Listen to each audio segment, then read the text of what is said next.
Unfortunately, accidents do happen. If you do get into one, you can take a few important steps to ensure your vehicle is restored to its original condition. It's your right. You have rights when it comes to collision repair. What your insurance policy approves, the right to request new Ford collision replacement parts, and to use whoever you want for your repairs. Our advice is to have your vehicle repaired at a Ford dealer or a Ford-recognized independent repair shop.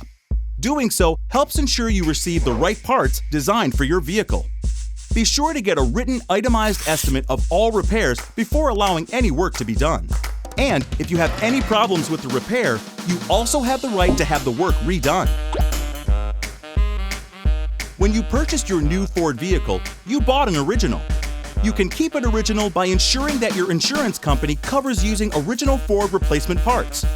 It's important to use Ford OEM parts because they're engineered to your vehicle to deliver the intended level of function, look, performance, and safety our engineers originally specified. Also, aftermarket, salvage, or reconditioned parts may not be covered by your Ford Motor Company New Vehicle Limited Warranty.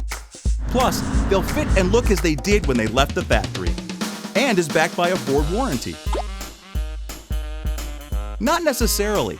Some insurance companies offer riders that cover OEM replacement parts. Don't assume your car will automatically be repaired using new OEM parts. Contact your insurer to be sure. Go to collision.ford.com to learn more.